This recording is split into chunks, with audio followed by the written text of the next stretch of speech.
글로벌 전략가들 함께합니다. 간밤에 미국 시장 이슈부터 국내 전략까지 함께 할까요? 그레너리 투자자분의 이완수 대표님 나오셨습니다. 대표님 안녕하십니까? 네, 안녕하십니까? 네. 미국 대선이 바로 코앞으로 다가왔습니다. 네, 11월 5일 다음 주로 다가왔는데 시장에서는 경제 시장에서는 트럼프 딜과 해리스 딜에 대한 논쟁이 아주 뜨거운데요. 현 시점에서 좀 누가 당선 가능성이 높아지고 경제 시장은 좀 움직이고 있나요? 네.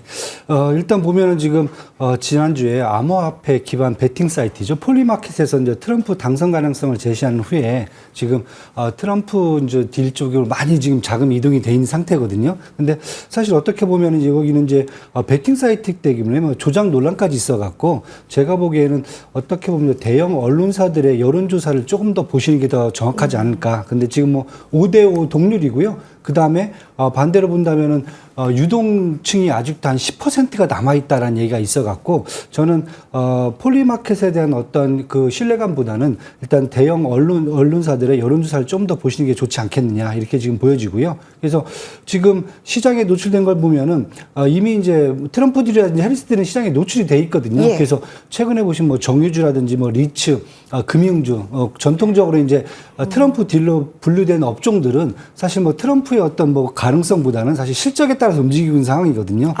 예, 그렇다 보면 지금 트럼프 딜 쪽은 지금 뭐 트럼프 미디어라든지 아니면 이제 코인베이스와 같은 코인 시장이라든지 뭐 이런 쪽이 더 지금 가깝게 지금 보여지고요. 반대쪽으로 해리스 같은 경우는 이제 퍼스트솔라든지 니콜라 같은 이제 재생에너지 쪽이 조금 더 이제 그 해리스 딜로 지금 분류가 될 수 있을 것 같아요. 그래서 지금 보시면 이번 주에는 양쪽 다 지금 비등하다 보니까 같이 올라가는 또 모습을 보여줘요. 네. 예, 근데 물론 이제 뭐 트럼프 딜 쪽이 조금 더 세죠. 그래서 저는 지금 이런 상황들이 어떻게 보면 지금 리스크를 최대한 지금 올라가는 상황이 되지 않겠느냐. 그래서 대선 전이죠. 대선 전에는 아마 이 리스크 관리 차원에서 해리스들이든 트럼프들이든 일단 포지션을 좀 정리해서 정리를 할 필요가 있을 걸로 보여지고요. 그다음에 대선 결과를 확인한 후에 다시 거기에 맞춰서 포트폴리오를 구성해도 네. 좋지 않겠느냐. 네, 이렇게 지금 보여집니다. 현지 시각으로 트럼프가 7개 경합주에서 모두 좀 앞서고 있다는 소식이고요. 시장은 트럼프 당선에 조금 베팅이 노출되고 있습니다. 비트코인이 지금 역대 최고가고 이게 네. 비트코인 관련돼서 트럼프 효과를 얻고 있는데 이런 가상화폐나 또 원전주 좀 어디까지 오를까요?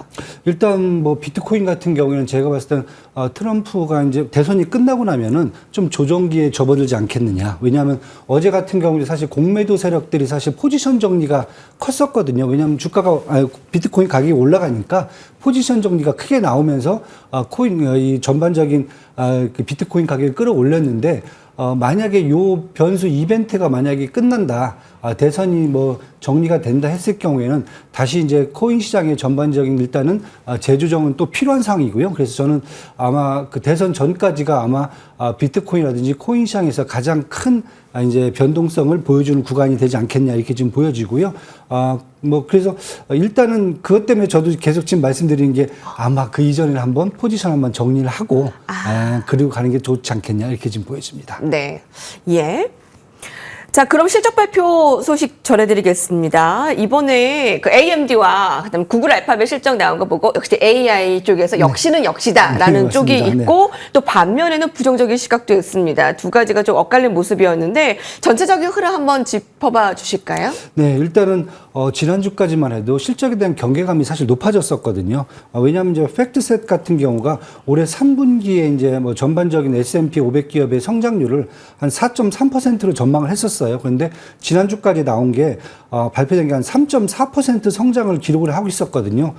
초기에 시작됐을 때는 뭐 넷플릭스라든지 은행주라든지 리츠 쪽에서는 호실적이 나오면서 기대감이 있었지만은 지난주에 소비재라든지 산업재 쪽에서 약간 좀 실적에 대한 경계감이 나왔거든요. 그런데 이 부분을 지금 과연 그 매그니피센트 7, M7이 이것을 반전시켜 줄 수 있는지 이런 이제 문제가 이제 논쟁이 제기가 됐는데 팩트셋 같은 경우는 M7 같은 경우 전년 대비 3분기에는 한 18% 성장을 기록할 걸로 얘기하면서 나머지 기업과 어떤 차별화를 지금 주고 있거든요. 그 다음에 지금 시장에서 보는 게 3분기 GDP가 이제 오늘 이제 발표가 되는데 3분기 GDP 같은 경우는 성장률이 지금 애틀란타 여는 예측 모델을 보면 3% 넘게 지금 얘기를 하고 있거든요. 그렇다고 보면은 시장에서 얘기하는 것은 M7에 대한 실적은 기대를 해도 되지 않겠느냐. 네. 예. 그리고 이 M7 실적 발표와 함께 결국은 시장이 전반적으로 실적에 대한 경계감보다는 기대감으로 더 전환될 수 있다. 이렇게 지금 보여지고 있고요. 그래서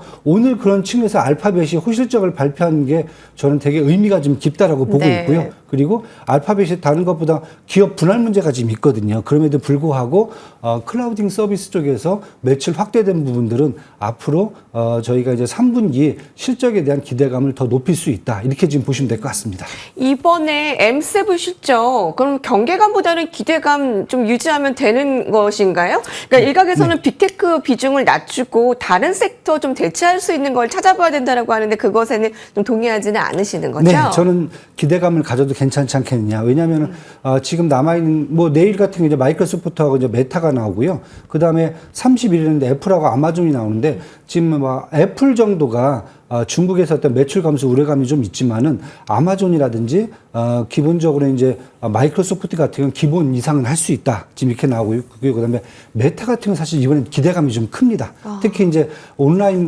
광고 사업이라든지 AI 인프라 확대, 뭐 AI 챗봇이죠. 그다음에 게임 사업에서 나오는 전반적인 성장성이 되게 크게 지금 얘기가 되고 있거든요. 그래서 지금보다 이제 엔비디아까지는 좀 시간이 걸리겠지만은 나머지 M7 중에서 이번 주에 나온 6개 종목 같은 경우에는 지금 전반적으로 시장의 기대치를 충분히 넘어설 수 있지 않겠느냐 이렇게 지금 보여지고 있습니다. 네. 내일 이 시간에는 메타와 마이크로소프트 실적을 확인할 수 있는데 메타에 대한 기대감 좀 크게 보시고요. 네.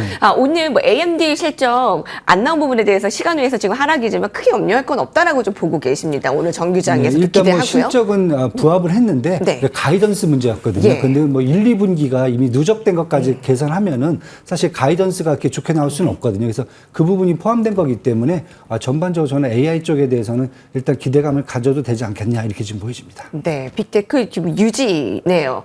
지금 강력 매수에 대한 월가의 의견도 계속 네. 받아들이고 있고요. 네.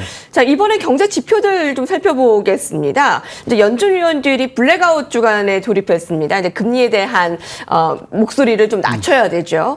자, 오늘 그 나온 경제 지표들을 보니까 좀 골디락스다라고 좀 판단을 하는데요. 네.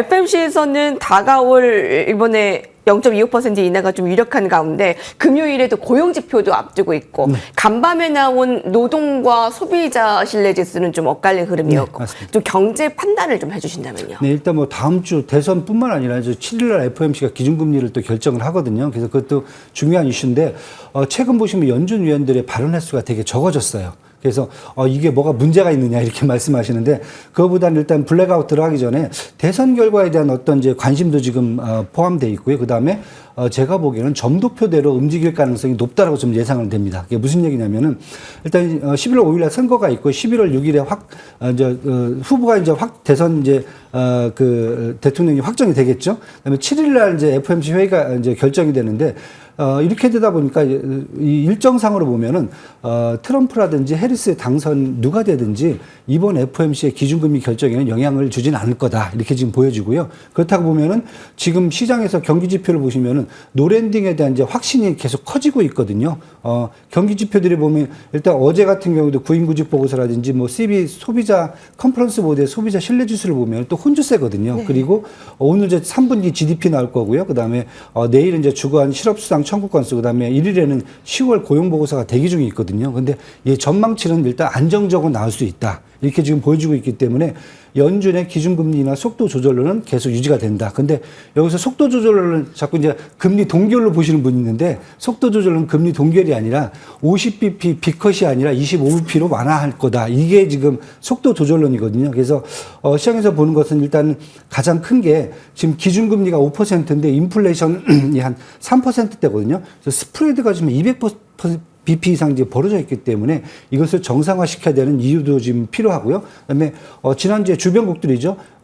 유럽 중앙은행이라든지 인민은행, 그다음에 캐나다 은행까지 기준금리 인하가 지금 돼 있기 때문에 여기에 미국도 연준도 동조화돼야 된다라는 이러한 의견까지 있어갖고 결국은 다음 주에서 11월 7일에서 기준금리는 아마 25베이비컷이 좀 되지 않을까 그렇게 지금 저희는 기대를 하고 있습니다. 예, 간밤에 컨퍼런스 보드의 소비자 지표는 양호했고요. 소비 탄탄했고요. 간밤 9위는 좀 눌리는 모습이었는데 그에 따라 25bp 11월에 FOMC 예상 좀 쭉 갈 것 같습니다. 그럼 국내에 대한 전략은 어떨까요? 그동안 대표님께서는 AI 반도체와 2차 전지 저가 매수 주셨는데 그게 좀 잘 통했던 것 같고요. 제약바이오도 좀 관심권에 있었는데 좀 변화가 있습니까? 11월에는요? 네, 몇 개 좀 말씀을 좀 드릴게요. 간단하게요.